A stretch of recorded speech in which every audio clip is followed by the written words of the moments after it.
اعوذ باللہ من الشیطان الرجیم بسم اللہ الرحمن الرحیم السلام علیکم ورحمۃ اللہ وبرکاتہ۔ عزیز طلباء طالبات، امید ہے آپ لوگ خیر و عافیت سے ہوں گے۔ اللہ پاک آپ کو اور آپ کے اہل خانہ کو اپنے حفظ و امان میں رکھے۔ آج کے سبق میں بیٹے ہم لوگ احسان دانش کی تحریر کردہ نظم نعت جو ہے پڑھیں گے۔ تو آئیے نظم نعت کی طرف پڑھتے ہیں۔ جی بیٹے، تو نعت کی تشریح سے پہلے بیٹے اس نظم کے جو شاعر ہیں احسان دانش، ان کے تعارف کی ریڈنگ کر لیتے، اس کو پڑھ لیتے تاکہ امتحانی پرچہ میں اس میں سے آنے والے جو MCQs ہیں وہ ہمارے لیے آسان ہو سکے، ان کے ہم لوگ آسانی سے جواب دے سکیں۔ تو شاعر کا نام جو ہے وہ احسان دانش ہے۔ یہ 1914 میں پیدا ہوئے اور 1982 میں ان کا انتقال ہوا۔ 1914 میں پیدا ہوئے اور 1982 میں ان کا انتقال ہوا۔ احسان الحق نام اور دانش تخلص تھا۔ نام ان کا کیا تھا؟ احسان الحق۔ یہ بیٹا نام MCQs میں پوچھا جا سکتا ہے، اس لیے اس کو انڈرلائن کر لیں اپنی بک پہ اور اس کو ہمیشہ کے لیے یاد رکھیے۔ احسان الحق نام اور دانش تخلص تھا۔ احسان دانش کے کلمی نام سے مشہور ہوئے، یعنی دانش انہوں نے تخلص رکھا تو احسان اور دانش ان دونوں ناموں کو ملا کر کیا کیا؟ کلمی نام بن گیا ان کا، تو اسی کلمی نام سے یہ مشہور ہوئے۔ احسان الحق نام اور دانش تخلص تھا، احسان دانش کے کلمی نام سے مشہور ہوئے۔ کاندلہ ضلع مظفر نگر UP میں پیدا ہوئے۔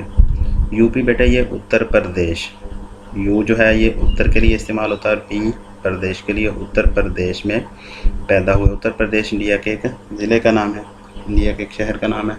تو کیا کہا جا رہا ہے جی؟ کاندلہ ضلع مظفر نگر UP میں پیدا ہوئے۔ یہ بھی بیٹے MCQs میں پوچھا جا سکتا ہے۔ والد کی مالی حالت ناگفتہ بھی تھی۔ مالی حالت ان کی ناگفتہ بھی تھی، یعنی ان کی مالی حالت جو ہے وہ اچھی نہ تھی، مالی طور پر غریب تھے، کمزور تھے، مالی حالت کمزور تھی۔ ناگفتہ بھی کا لفظی معنی یہ بھی کیا جا سکتا ہے کہ ناگفتہ بھی ایسی حالت جس پر گفتگو نہ کی جائے۔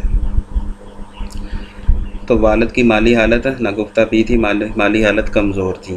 عربی اور فارسی حافظ محمد مصطفیٰ سے پڑھی۔ کون کون سی زبانیں؟ عربی اور فارسی۔ تو یہ دونوں باتیں بیٹے آپ نے ذہن نشین کرنی ہے کہ حافظ مصطفیٰ سے احسان دانش نے کون کون سی زبانیں پڑھی؟ عربی اور فارسی۔ یہ MCQs میں پوچھا جا سکتا ہے۔ اسکول میں صرف چند جماعتیں پڑھ سکے اور غربت کی وجہ سے تعلیم کا سلسلہ منقطع چھوڑنا پڑا۔ غربت کی وجہ سے کیا ہوا؟ چند جماعتیں اسکول کے اندر پڑھے، لیکن اس سے آگے پڑھنا ان کے لیے غربت کی وجہ سے مشکل ہو گیا، تو اس لیے انہوں نے تعلیم ادھوری چھوڑ دی۔ لیکن اس کے باوجود بیٹے آپ لوگ یہاں پر دیکھ رہے ہیں کہ ان کے متعلق آپ لوگ پڑھ رہے ہیں کہ جی انہوں نے چند جماعتیں جو ہیں وہ اسکول میں پڑھی اور غربت کی وجہ سے تعلیم چھوڑ دی تھی۔ اس کے باوجود انہوں نے ہمت نہ ہاری اور محنت کرتے رہے یہاں تک کہ یہ مقام حاصل کیا کہ آج یہ ہمارے ہی سلیبس میں شامل ہیں۔ لکھنے میں آ رہا ہے کہ انہوں نے اسکول کے میں چند کتابیں پڑھی، لیکن محنت جو ہے انسان کو بہت اوپر لے کے جاتی ہے، انہوں نے محنت نہیں چھوڑی۔ اگرچہ آگے کچھ آ رہا ہے ان کے متعلق بھی کہ محنت مزدوری بہت زیادہ کرتے رہے، اور کیسی کیسی محنت کی اگلی لائنوں میں آپ لوگ پڑھیں گے۔ تو محنت انسان کا سب کچھ ہے، اس لیے محنت نہیں انسان کو ہر کسی بھی حالت میں چھوڑنی چاہیے۔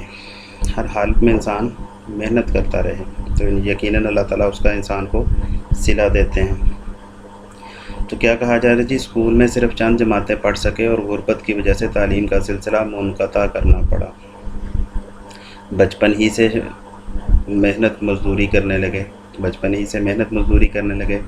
مزدوری کرنے لاہور آئے تو اینٹیں ڈھوئیں، مزدوری کی یعنی کہ اینٹیں ڈھوئی، معماری تعمیراتی کام کیے، چوکیداری کرتے رہے، چپڑاسی اور مالی بھی رہے۔ اسی دوران میں لائبریریوں میں بھی جاتے رہے اور مطالعہ جاری رکھا۔ لائبریریوں کے اندر چکر لگاتے رہے، مطالعہ بھی کہتے ہیں جنہوں نے جاری رکھا۔ تو یہ مطالعہ جاری رکھنا ہی، اسٹڈی کو جاری رکھنا ہی، حالات کا مقابلہ کرنا ہی ان کے عروج اور ان کی ترقی کا ذریعہ بنا۔ اسی دوران میں لائبریریوں میں بھی جاتے رہے اور مطالعہ جاری رکھا۔ موضوع طبع تھے۔ موضوع طبع بیٹے کہا جاتا ہے جس میں ایسا شخص جس میں قدرتی طور پر یہ صلاحیت شعر و شاعری کہنے کی صلاحیت موجود ہو، خدا داد صلاحیت ہو۔ موضوع طبع ویسے لفظی معنی اس کا مناسب طبیعت کے لکھا جا سکتا ہے، لیکن اس سے مراد جو ہے وہ ایسا شخص جس میں قدرتی طور پر اللہ تعالیٰ نے شعر و شاعری کی صلاحیت رکھی ہو، تو وہی کہا جا رہا ہے جی کہ موضوع طبع تھے، شعر گوئی کا شوق بھی تھا، شعر کہنے کا شوق بھی تھا۔ تو قاضی محمد ذکی کی صحبت ملی تو شعر کہنے لگے۔ قاضی محمد ذکی کی صحبت ملی تو شعر و شاعری شروع کر دی۔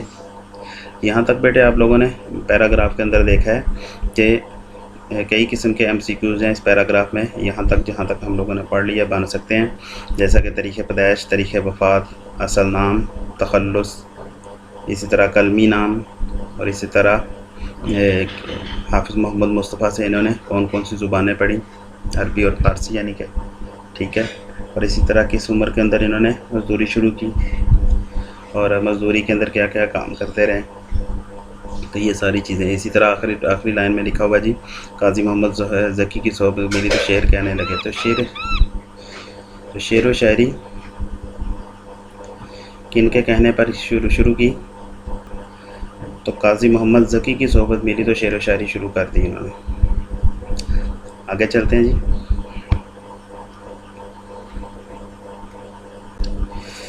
جی آگے لکھا ہوا جی احسان دانش قادر الکلام شاعر تھے۔ احسان دانش کیا تھے؟ قادر الکلام شاعر تھے۔ ان کی شاعری مشرقی اقدار کی آئینہ دار ہے۔ قادر الکلام شاعر بیٹے کہا جاتا ہے ایسا شاعر جو ہر کلام پر قدرت رکھنے والا ہو، یعنی کہ شاعری کی جتنی بھی قسمیں ہیں ان سب پر مہارت رکھنے والا ہو۔ ماہر کو اس کا لفظی معنی ماہر بھی لکھ سکتے ہیں آپ۔ تو احسان دانش قادر الکلام شاعر تھے، کلام پر قدرت رکھنے والے شاعر تھے۔ ان کی شاعری مشرقی اقدار کی آئینہ دار ہے۔ انہیں غزل اور نظم دونوں پر یکساں قدرت حاصل تھی۔ شعر و شاعری میں غزل بھی تحریر کر لیتے تھے، نظمیں بھی تحریر کر لیتے تھے، دونوں کے اوپر ان کو یکساں قدرت حاصل تھی، مگر ان کی وجہ شہرت ان کی نظمیں ہیں۔ تو شہرت کی وجہ کیا بنی؟ ان کی جو نظمیں تھی وہ ان کی شہرت کی وجہ بنی ہیں۔ ان کی نظموں میں جہاں عام آدمی کے دکھوں کا اظہار ملتا ہے وہاں قدرتی مناظر کی عمدہ تصویر کشی کی گئی ہے۔ دو چیزیں ذکر کی گئی ہیں کہ جہاں پر آپ لوگ ان کی شعر و شاعری کے اندر عام آدمی کے دکھوں کا اظہار دیکھیں گے، وہاں پر دوسرا کام کیا ہوگا، دوسرا عنصر یہ بھی ہوگا کہ قدرتی مناظر کی تصویر کشی بڑی عمدہ انداز میں یہ کرتے ہیں۔ تو کہا گیا جی کہ جہاں ان کی نظموں میں جہاں عام آدمی کے دکھوں کا اظہار ملتا ہے وہاں قدرتی مناظر کی عمدہ تصویر کشی کی گئی ہے۔ انہیں مزدور شاعر کہا جاتا ہے۔ یہ انتہائی اہم ایم سی کیوز ہے بیٹے کہ احسان دانش کو مزدور شاعر کہا جاتا ہے۔ ایم سی کیوز میں اکثر پوچھ لیا جاتا ہے کہ مزدور شاعر کسے کہا جاتا ہے۔ تو اس وقت تو چونکہ آپ تعارف ہی نہیں کا پڑھ رہے ہیں اس لیے آپ لوگوں کو پتہ ہے، لیکن جس وقت آپ کے سامنے صرف یہ ایم سی کیوز ہوگا اور کتاب آپ پڑھ چکے ہوں گے اور ایم سی کیوز پیپر میں ہوگا کہ مزدور شاعر کسے کہا جاتا ہے، تو پھر آپ کی سوچوں کا امتحان ہوگا۔ اس لیے یہ ذہن نشین کر لیجئے کہ مزدور شاعر کسے کہا جاتا ہے؟ احسان دانش کو۔ آگے بیٹے ان کی تصانیف ذکر کی گئی ہیں۔ تو ان کی تصانیف میں حدیث زندگی، درد زندگی، نوائے کارگر، آتش خاموش، گورستان، زخم و مرہم اور شیرازہ شامل ہیں۔ زخم و مرہم اور شیرازہ یہ ایک ہی کتاب کا نام ہے۔ میں نام ریپیٹ کیے دیتا ہوں۔ ان کی تصانیف میں حدیث زندگی، درد زندگی، نوائے کارگر، آتش خاموش، گورستان، زخم و مرہم اور شیرازہ شامل ہیں۔ ان کی آپ بیتی جہان دانش بہت مقبول ہوئی۔ یہ بھی بیٹا انتہائی اہم ایم سی کیوز ہے کہ احسان دانش کی آپ بیتی کا نام کیا ہے، یا احسان دانش کی آپ بیتی کس نام سے مشہور ہوئی، مقبول ہوئی؟ تو کیا نام ہے جی؟ جہان دانش۔ ان کی آپ بیتی جہان دانش کے نام سے بہت مقبول ہوئی۔